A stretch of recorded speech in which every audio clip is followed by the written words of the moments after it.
Serge, qui est commerçant à Paris. Bonjour Serge. Bonjour, monsieur Bourdin. Vous avez fait de la prison, vous, Serge?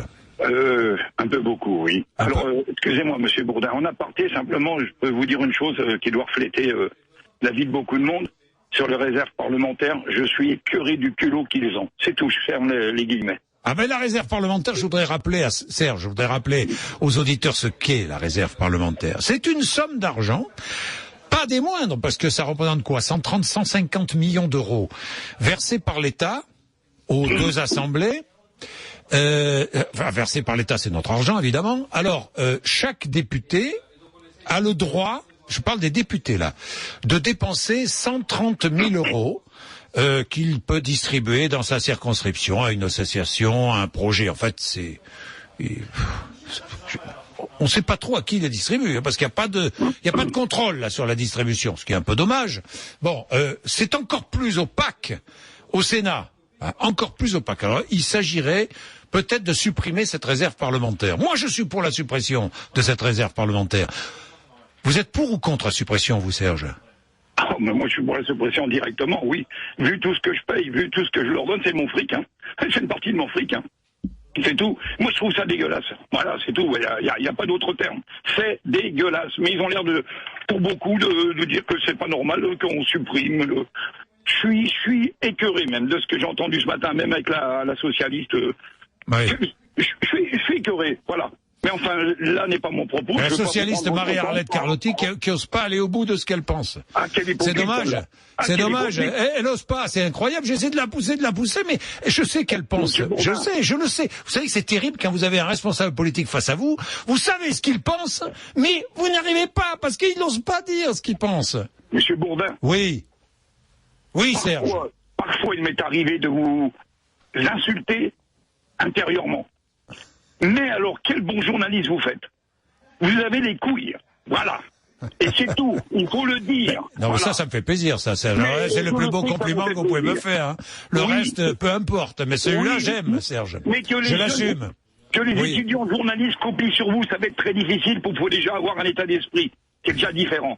Voilà. Maintenant, vous m'avez posé une question. Sur l'évasion. Alors moi, je vais en venir directement et je risque de choquer.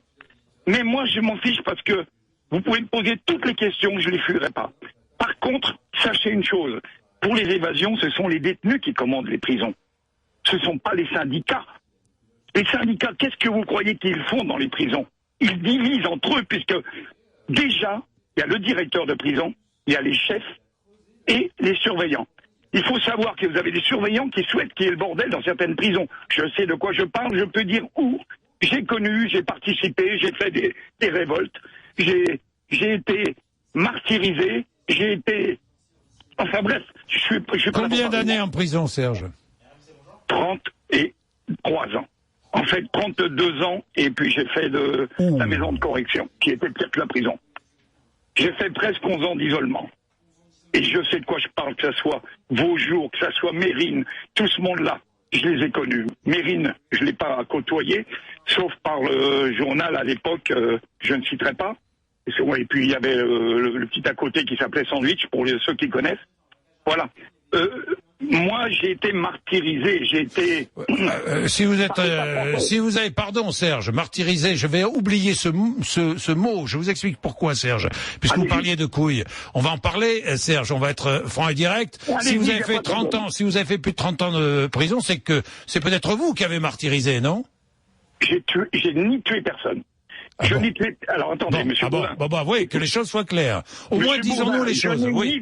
Monsieur Bourdin, écoutez-moi bien. Je n'ai ni violé, je n'ai ni tué. Je n'ai même pas fait de drogue. Voilà, les détenus qui m'entendent vont dire qu'est-ce qui ramène sa gueule. Je n'ai pas fait de drogue parce que je trouve ça dégueulasse. Voilà, moi je dis ce que je pense. Qu'est-ce que vous avez fait alors, Serge? J'étais malfaiteur. Par exemple, j'ai fait une évasion. Voilà, il y a eu un mort, un blessé grave. Un mort, c'était qui? Un surveillant de prison? Non, c'est un détenu, entre eux, les mecs, je n'ai pas... Vous avez tué? Non, je vous ai dit tout à l'heure que j'ai pas tué, moi. Bon, celui qui a tué, il était condamné. Voilà.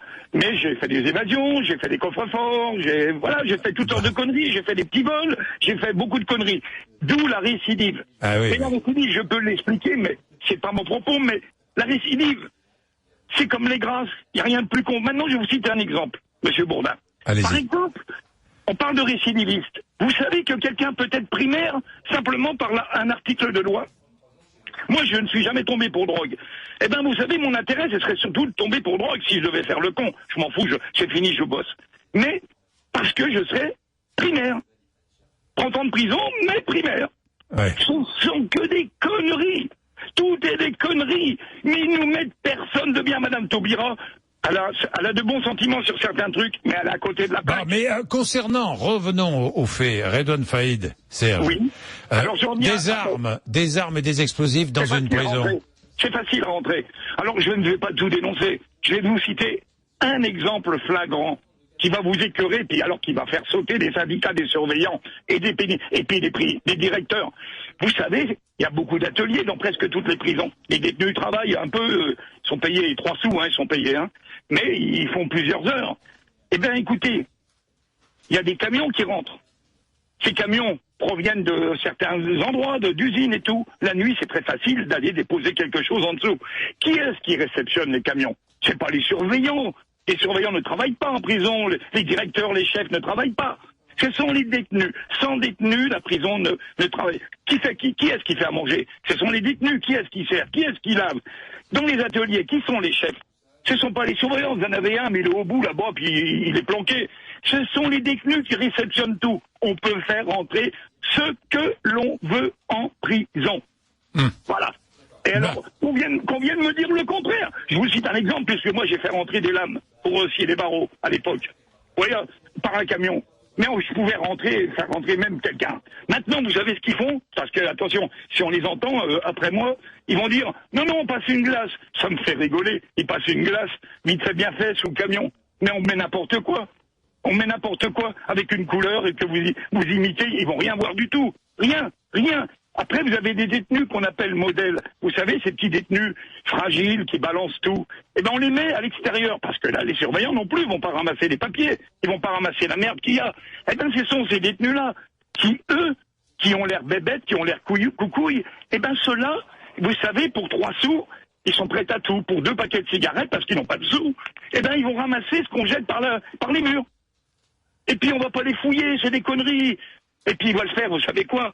Il y a quand même des surveillants qui sont très intègres, très, très durs. Ceux-là, on va pas rentrer quand c'est ceux-là. On va choisir nos surveillants. C'est comme ça que ça se passe.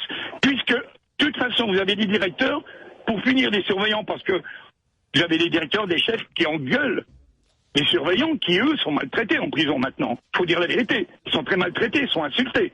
Eh bien, vous savez ce qu'ils font? Les surveillants chefs ou les directeurs les punissent, les surveillants. Ils les mettent dans des ailes très difficiles. Alors, je vous laisse imaginer ce que veut dire le mot difficile. Et puis, après, vous savez quoi? Le surveillant retourne sa veste. Puisque le directeur, puisqu'on l'a mis là pendant 6 mois, eh bien, je me venge. Voilà ce que fait le surveillant. Mais on fait ce qu'on veut en prison. Moi, j'ai fait l'amour avec ma femme. Le surveillant me disait, vas-y Serge, t'inquiète pas, je passerai pas. Voilà, à l'époque où c'était très difficile. Parce que vous avez des surveillants qui lisent vos courriers, vous avez des surveillants qui sympathisent avec vous. Vous n'empêcherez pas l'humain d'être humain, bordel de merde. C'est tout. Merci Serge. Merci monsieur. Dans tous les cas, merci d'avoir témoigné, mon cher Serge. Que vous avez. Merci.